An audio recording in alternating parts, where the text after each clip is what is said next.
O episódio começa nos mostrando o nosso protagonista sentado em uma cama de hospital e logo em seguida duas mulheres aparecem dizendo que ele teria apenas 40 segundos para se arrumar e pegar suas coisas. Porém, com o olhar cabisbaixo e um pouco triste, o garoto nem sequer se mexe e muito menos olha para as mulheres que estavam ali. E mesmo depois de ter dado um tapa na cara dele e dizer que daquele momento em diante ela seria sua nova mãe, o nosso protagonista não dá ouvidos e continua imóvel, com a expressão assustadora de alguém que aparentemente já desistiu de tudo e para ele tanto faz estar vivo ou morto. E então, um pouco irritada com aquela situação, a mulher que até então seria sua nova cuidadora arrasta o garoto até sua casa e assim que ele chegou lá, resolveram tirar a camisa dele para dar-lhe um banho, pois o garoto estava muito sujo. Porém, o que elas viram ali foi algo realmente macabro, já que o corpo do garoto estava marcado por grandes cicatrizes nitidamente causadas por algum tipo de tortura horripilante.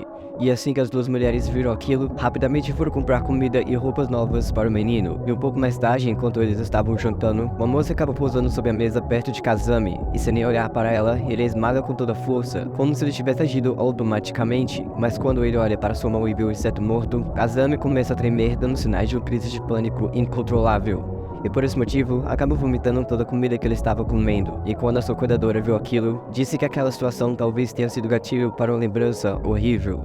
Alguns meses se passaram e aparentemente mesmo que pouco, Kazami aprendeu a se comunicar e a interagir com outras pessoas. E nesse dia, Asako, a sua cuidadora, estava em cima dele tentando forçá-lo a comer um mingau que para ela seria saudável para o seu corpo. Porém, o garoto rejeita dizendo que aquilo era nojento. E quando a sua vizinha chegou e viu aquela situação, resolveu preparar uma comida muito mais saborosa, o que fez o garoto comer tranquilamente. E durante o seu dia, como ele ainda não estava preparado para ir à escola, Asako acaba dando um cachorrinho para o nosso protagonista, no qual ele apelidou de John. E para Kazami, aquele pet foi uma das coisas mais importantes que ele tinha recebido em vida, uma demonstração de amor e afeto que ele nunca havia experimentado antes. E enquanto Kazami Yuji brincava com seu novo cachorrinho de estimação, é nos revelado um pouco daquele lugar, já que durante uma conversa entre Asako e a sua vizinha, elas falaram abertamente sobre o seu trabalho. Logo após isso, Asako pede uma carta aberta de demissão, o que fez a sua parceira entrar em pânico, perguntando para ela se ela entendia que aquele trabalho não era um trabalho comum, já que a garota era a espiã que servia à base da Sears, e sendo assim, na melhor das hipóteses, ela seria morta ou então condenada à prisão perpétua por deserção. Porém, Asako não dá ouvidos e manda ela fazer alguma coisa em relação a isso, pois a partir daquele momento em diante, iria viver a sua vida como queria e levaria com ela Yuji Kazami para onde fosse.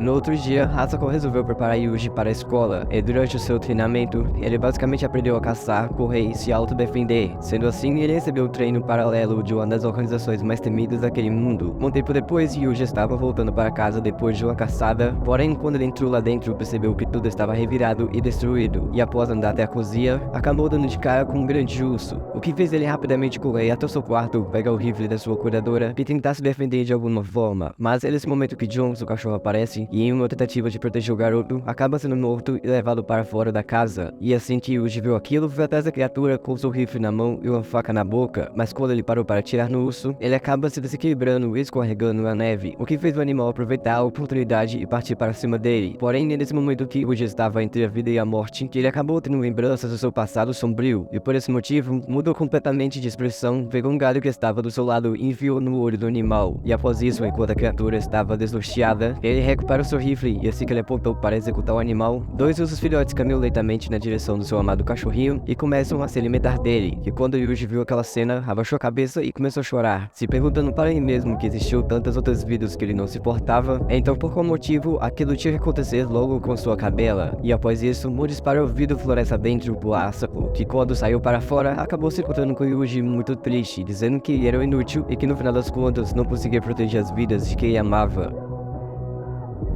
Alguns anos depois daquele acontecimento, Asako estava na sala conversando com Julia sobre o seu relacionamento com Yuji, até que ela disse que ele já deixou de ser virgem há muito tempo, pois como a sua oficial superior, ensinar sobre como pegar mulheres era seu trabalho também. E após ouvir isso, Julia ficou extremamente envergonhada, já que ela não pôde acreditar que durante todo aquele período, Asako estava fazendo coisas pervertidas com o garoto. Porém, depois de algumas horas, Yui acabou ficando um pouco alterada por causa da bebida, e aproveitando isso, Asako chama Yuji e pede para que ele leve a garota até seu quarto para fazer dela uma mulher de verdade. E eu não vou mostrar essa cena aqui, mas sim, mano, o cara afogou o glaço na mina. Após algum tempo, Asako acabou ficando muito doente, então um dia enquanto Yuji estava cuidando da casa, ele recebeu uma ligação secreta da Sears, e nessa ligação, o comandante-geral pediu para que o agente de número 9029, número esse referente a Asako, fosse direto para a entrada comercial de Pufu Minami e aguardasse por novas ordens assim que ele chegasse lá. Porém, devido à febre da Asako, o nosso protagonista disse que ele não poderia ir naquele dia, mas ele é alertado na mesma hora que devido à urgência da missão, se negar seria visto como gesto de traição. Então por esse motivo, Yuji não vê outras opções e acaba indo no lugar da Asuko. Mas depois da missão, assim que Yura descobriu o que tinha acontecido, ela ficou extremamente irritada com a Asuko, perguntando como ela poderia enviar um garoto para realizar uma missão como aquelas. Porém, ela não dá ouvidos e responde dizendo que Yuji tinha permissão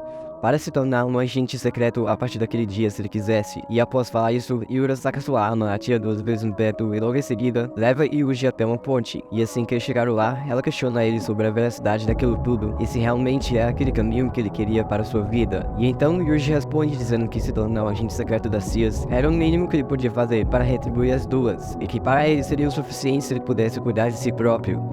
E então, depois de falar isso, o garoto acabou sendo levado para a América terminar seu treinamento em uma academia naval, no qual apenas uma de cada 20 pessoas conseguiu se qualificar. E após chegar lá, os jovens participantes são obrigados a tirar amostras de sangue e fazer exercícios de resistência, e durante uma pausa, um outro participante se aproxima de Yuji e pergunta se ele tinha alguma experiência militar. E então ele responde que foi sequestrado e criado como soldado desde que era criança. E pela resposta absurda e até um pouco fria de sua parte, o seu colega ri e diz que ele era um grande piadista. Um pouco mais tarde, eles acabaram conhecendo seus respectivos dormitórios, e já à noite, na hora de ir dormir, o seu mais novo companheiro diz que seu nome era Daniel Bond, porém ele poderia chamá-lo de Danny, e se a relação dos dois fluísse bem naquele lugar, eles poderiam se tornar grandes amigos. Mas indiferente com aquela situação, Yuji responde que aquilo era superficial, então para ele tanto faz. No outro dia, o esquadrão de Yuji foi reunido em outra base de treinamento, e chegando lá, o comandante Gel se aproxima dele, dá um tapa na sua cara, ele se conheceu Asuko, a sua mestra. Então, por respeito àquela mulher, a partir daquele dia, ela iria fazer da sua vida um inferno.